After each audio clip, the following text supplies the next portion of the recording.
జిహాద్ అంటే పవిత్ర యుద్ధం. పవిత్ర యుద్ధం చేసేవాడు ఎప్పుడైనా పవిత్రమైన లోకాలకే పోతాడు. భూమి మీద జీవించి ఉన్నప్పుడు ఎన్ని తప్పులు చేసినా, ఎలా బతికినా, జిహాద్లో మరణిస్తే మాత్రం అలాంటి వాళ్లకు స్వర్గ సుఖాలు లభిస్తాయనేది ఇస్లామిస్టుల నమ్మకం. అందుకే అక్కడ సుఖంగా ఉండాలంటే ఇక్కడ జిహాద్ చేయాలని ముస్లింలలో ఎక్కువ మంది విశ్వసిస్తారు. జిహాద్ను అందుకే సమర్థిస్తారు. అందువల్లే జిహాద్ పేరిట జరిగే అనేక ఇస్లామిక్ దాడులను ఎవరు ఖండించినా ముస్లింలు మాత్రం ఖండించకపోవడానికి అదే కారణంగా చెప్తారు. అందులో నిజమెంత అబద్ధమెంత అనేది వేరే విషయం. అలా జిహాద్ చేస్తూ చనిపోయిన వారు నేరుగా అల్లా సామ్రాజ్యంలోకి వెళ్తారని, అక్కడ భోగ భాగ్యాలు అనుభవిస్తారని, అందమైన కన్యల సాంగత్యం పొందుతారని కూడా చాలామంది నమ్ముతారు. అయితే పెహల్గాం దాడి తర్వాత జరిగిన ప్రతి దాడిలో మోడీ ఇస్లామిక్ జిహాదీలకు ఆ అవకాశం కూడా లేకుండా చేశారట. మరి జిహాద్ చేస్తూ ప్రాణాలు కోల్పోయిన వారికి స్వర్గ సుఖాలు దక్కకుండా మోడీ ఎలా చేయగలిగారు? అందుకు మోడీ వేసిన ప్లాన్ ఏంటి? ఇస్లామిక్ జిహాదీల నుంచి వినిపిస్తున్న అభ్యంతరాలేంటి? చంపడం వరకు ఓకే, చచ్చిన తర్వాతైనా సుఖపడనివ్వరా? భారత్ దాడులపై బతుకున్న జిహాదీల అభ్యంతరాలు. మహిళా కమాండర్లకు ఆపరేషన్ అప్పగించడంపై వ్యాఖ్యలు. భూమి మీద సుఖపడతారా లేదా అనేది మీ ఇష్టం. అల్లా సామ్రాజ్యంలో మాత్రం ఖచ్చితంగా సుఖపడండి. ఆ దేవుడి సామ్రాజ్యం శాశ్వతమైంది. ఈ భూమి మీద జీవితం తాత్కాలికమైంది. కాబట్టి శాశ్వతమైన దేవుడి సామ్రాజ్యంలో సుఖాలు పొందాలంటే భూమి మీద బతికి ఉన్నప్పుడే అందుకు అర్హత సంపాదించుకోవాలి. అర్హత సంపాదించుకోలేని మనిషి మృతప్రాయుడు. అలాంటి వారు నేరుగా నరకానికే పోతారు. కాబట్టి నరకం నుంచి తప్పించుకోవాలంటే స్వర్గానికి అర్హత సంపాదించుకోవాలి. అందుకోసమే జిహాద్ చేయాలి. ఇస్లాంలో ఇలాంటి విశ్వాసాలే ఉంటాయని చెబుతారు ఇస్లామిక్ పండితులు. కాబట్టి ఇస్లాంలో ఉన్నవారు, ఇస్లాంను విశ్వసించే వారంతా దయామయుడైన అల్లా సామ్రాజ్యం చేరుకోవాలంటే జిహాద్ చెయ్యాలట. జిహాద్ కోసమే బతకాలట. ముస్లింలు చాలామంది జిహాద్ కోసమే బతుకుతారట. ఎందుకంటే వారి మతమే అలా చెప్పిందనేది అందరూ చెప్పే మాట. అయితే ఈ విశ్వాసాలకు సంబంధించి ఇస్లాం ఏం చెబుతుందో, ఇస్లాంగా పేర్కొనబడే మైథాలజీ ఏం చెబుతుందో తెలీదు. కానీ ఈ రకమైన నమ్మకాలు మాత్రం బలంగా ఉన్నాయి. ఈ క్రమంలోనే ఇప్పుడు పహల్గాంలో జరిగిన దాడి తర్వాత ప్రతీకారంగా భారత్ చేస్తున్న దాడుల నేపథ్యంలో ఇలాంటి ఓ రకమైన చర్చే ఇప్పుడు జనసామాన్యంలో నడుస్తోంది. ఆ చర్చకు ప్రధాన కారణం కూడా మోడీ కావడం మరింత ఆసక్తి రేపుతోంది.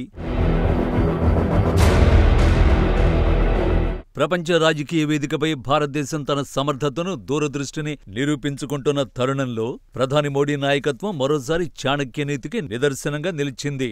పాకిస్తాన్లోని ఉగ్రవాద శిబిరాలపై దాడులకు మహిళా కమాండర్లను నియమించడం ద్వారా మోడీ ఇస్లాంలోని సాంస్కృతికపరమైన, మతపరమైన లోపాన్ని అస్త్రంగా మలిచి ఉగ్రవాదానికి వ్యతిరేకంగా అసాధారణ విజయాన్ని సాధించారన్న టాక్ బలంగా నడుస్తోంది. అయితే మోడీ కేవలం సైనిక దాడి మాత్రమే చేయలేదని, శత్రువు మానసిక బలహీనతను లక్ష్యంగా చేసుకున్న అద్భుతమైన, తెలివైన ఆట ఆడారని అంటున్నారు. జిహాద్ పేరుతో ఉగ్రవాద కార్యకలాపాల్లో పాల్గొనే వ్యక్తులు తమ ప్రాణాలు త్యాగం చేయడానికి ఎప్పుడూ సిద్ధంగా ఉంటారు. వారి నమ్మకం ప్రకారం జిహాద్లో మరణిస్తే అల్లా స్వర్గాన్ని ప్రసాదిస్తాడని, అక్కడ 72 మంది కన్యలతో అపరిమిత సుఖాలు అనుభవిస్తారని జిహాదీలు విశ్వసిస్తారు. ఈ నమ్మకమే వారిని చావంటే భయం లేకుండా ముందుకు నడిపిస్తుంది అంటారు. భూమిపై జీవిత సుఖాలు ఎన్ని ఉన్నా అవన్నీ కూడా తుచ్చమైనవిగా భావించేలా చేస్తుందట. అయితే ఈ నమ్మకాన్ని కూడా జిహాదీలు ఎక్కడ ఫాలో అయిన దాఖలా లేవు. ఎందుకంటే భూమి మీద సుఖాలు తుచ్చమైనవిగా భావిస్తే ఒక భార్య బతికొండగానే 3-4 భార్యల్ని కూడా ఎందుకు చేసుకుంటారు అనే దానికి ఇస్లామిస్టుల దగ్గర జవాబు ఉండదు. ఆ విషయం కాస్త పక్కన పెడితే 72 మంది కన్యల ప్రాపకం విషయంలోనూ ఓ సూక్ష్మమైన లోపం ఉందంటారు స్కాలర్లు. జిహాద్ చేసే క్రమంలో మహిళ చేతిలో మరణిస్తే స్వర్గప్రాప్తి జరగదట. ఈ భయమే, ఈ బలహీనతే ఉగ్రవాది మానసిక స్థితిని బలహీనపరుస్తుందట. అలా ఉగ్రవాదుల మానసిక స్థితి మీద బలమైన దెబ్బ కొట్టారట మోడీ. ఇస్లాంలోని ఈ సాంస్కృతిక, మానసిక లోపాన్ని గుర్తించిన మోడీ అదే అంశాన్ని ఓ శక్తివంతమైన ఆయుధంగా మలుచుకున్నారు. పాకిస్తాన్ ఉగ్రవాద శిబిరాలపై దాడులకు ఆర్మీ, వాయుసేనల నుంచి మహిళా కమాండర్లను ఎంపిక చేయటం ద్వారా ఆయన ఉగ్రవాదుల గుండెల్లో భయమనే గుణపంతో పొడిచారట. పాక్ ఆక్యుపైడ్ కశ్మీర్పై దాడులు కేవలం భౌతికంగా శత్రువును నాశనం చేయడమే కాదు, వారి ఇస్లామిక్ నమ్మకాల వ్యవస్థను కుంగదీసేలా పథకం రూపొందించారట. మహిళా కమాండర్ల చేతుల్లో మరణిస్తే ఉగ్రవాదులు తాము కలలుగన్న స్వర్గ సుఖాన్ని కోల్పోతారట.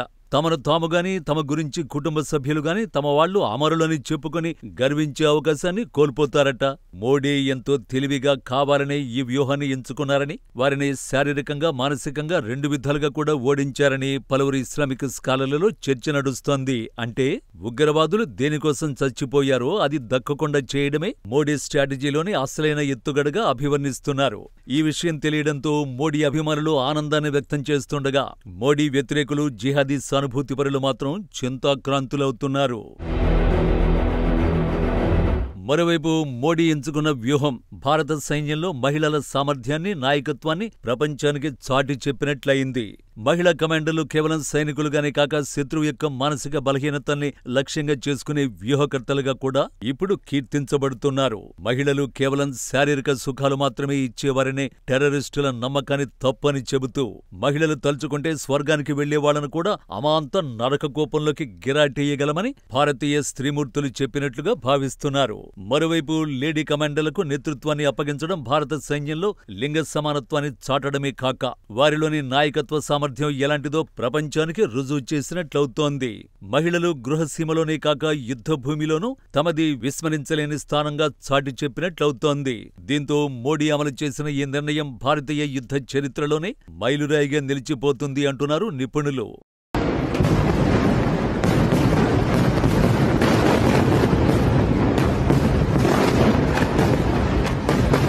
మొత్తానికి ప్రధాని మోడీ వ్యూహం ఉగ్రవాదంపై భారత్ దృఢమైన స్థితిని, తెలివైన యుద్ధ మార్గాలను ప్రపంచానికి చాటి చెప్పింది.